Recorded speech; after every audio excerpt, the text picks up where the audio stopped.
Hello, welcome to another video on the Scouring demo. Today's game is going to be a 2 versus 4 game, and on my team it's going to be me, the Perfect Gamer, with my ally Dinky, against my enemies Praz, Steve Buscemi 6, Alman of Assess, and Ace.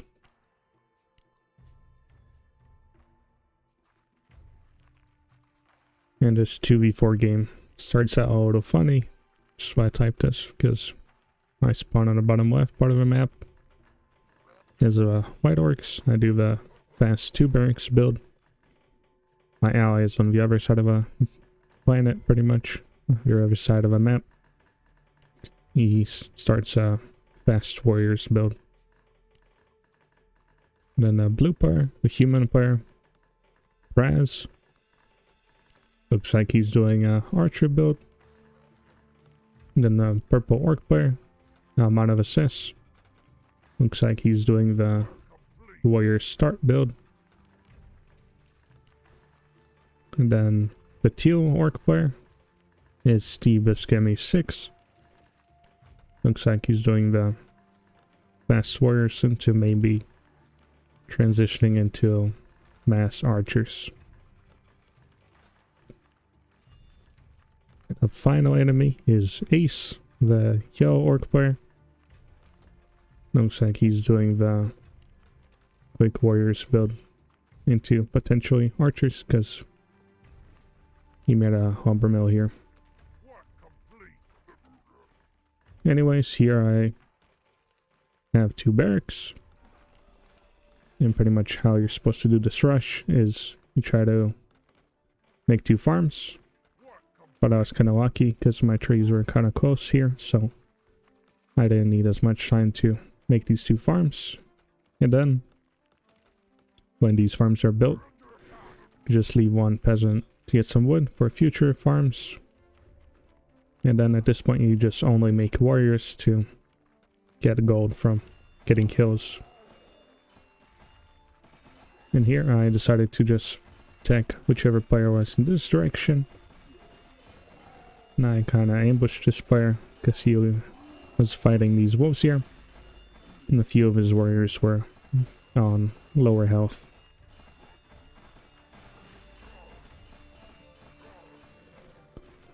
And pretty much when you're rushing someone with 1 barracks build, you want to try to micro your lower health units so they can basically heal if they're not being attacked. You can see here, just slowly healing.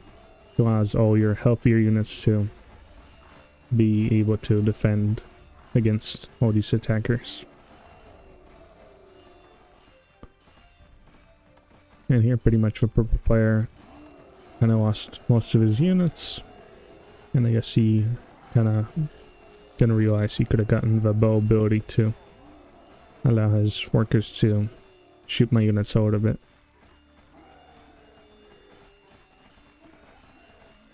And here there's already 3 players here, the purple player, but he kind of doesn't have much left.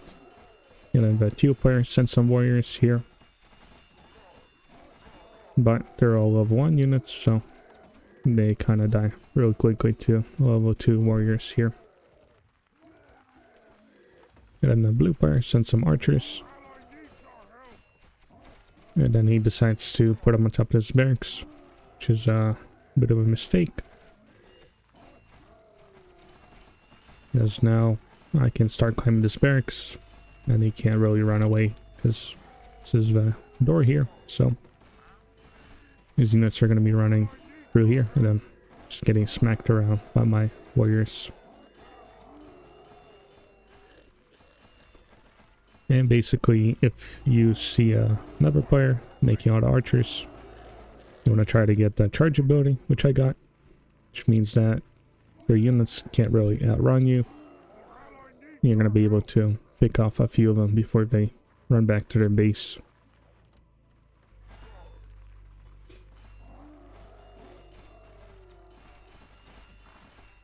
And here I have so much gold, and I'm getting even more gold, which means I'm just constantly producing pretty much. This is how much gold I have. And I guess if you have too much gold, you want to try to maybe transfer some workers to get some wood. Because you can see I have just a lot of gold that I'm not really using. Even though I am constantly producing warriors and peasants. And yeah, you can see here, now we left like 4 warriors here. Should be more than enough units to defend your base. Especially since it's only the beginning of the first night, so it's a great way to see how effective a 2 barracks rush can be.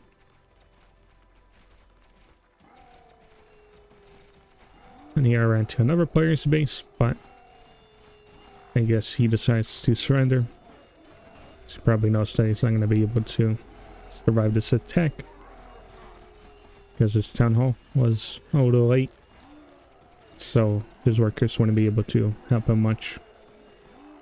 Then all his archers right here were all level 1, so it would just take too long to kill my level 2 and level 3 units, so even if he tried to micro, I would still be able to, I guess, beat him up here.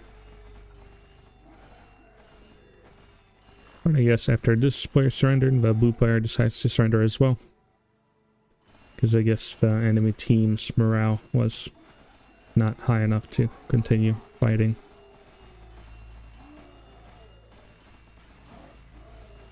You're just getting some gold. You potentially get some potions and then try to maybe attack the final player here. In the meantime, while I was bullying 3 players here, the red and yellow players were fighting each other here for a while. And the yellow player had a little bit of an advantage here. He was able to almost kill the red player, but the red player managed to somehow survive by like an inch. Very close fighting that was happening here.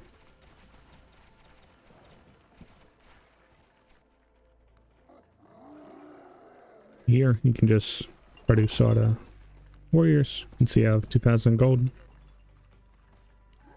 And I bought all the potions, so if you do a 2 barracks build and you're always killing stuff, you're just going to be getting so much gold that pretty much going to be unable to use all of it. And here, instead of waiting to get some potions for these higher level units, I just decide to just attack right now. Just killing these workers would slow down my enemy anyways, so that would work. And all these reinforcements here have potions, so pretty much a very effective strategy to overwhelm your enemies.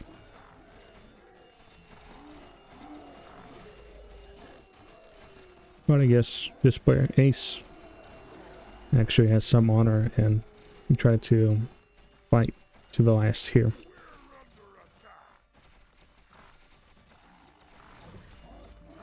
But when it's 2 versus 1, it can be a little hard when you only have archers. Because when your warriors level up, they're gonna get slightly more armor than leveled up archers.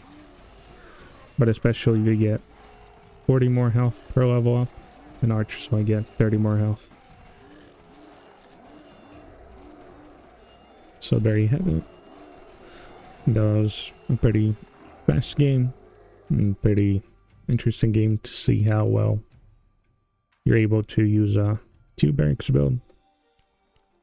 But this build is mostly used to maybe rush a player right in the beginning of the game, like I pretty much did. Attack this player before the first night even began.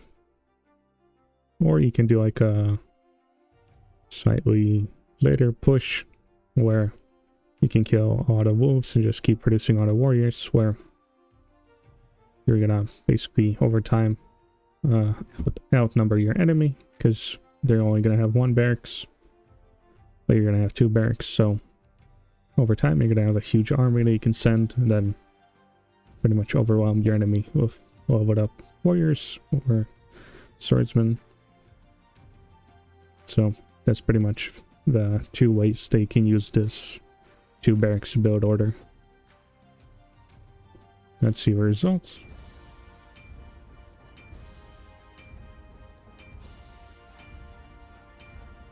And we can see here, I didn't really mine that much more than anyone else here, but I was able to make 30 more units. So you can see I just got so much gold from getting all the kills, which allows you to just, I guess, boost your economy, and you can use that gold to do pretty much anything you want, make even more peasants, or tell your peasants on your gold mine to chop more wood, while you mostly get gold by killing units or wolves. And that way you can tech up really quickly as well. Anyways, if you liked the video, you can leave a like, leave a comment. If you want to see more videos from the Scouring demo, then you can subscribe. Thanks for watching, and goodbye.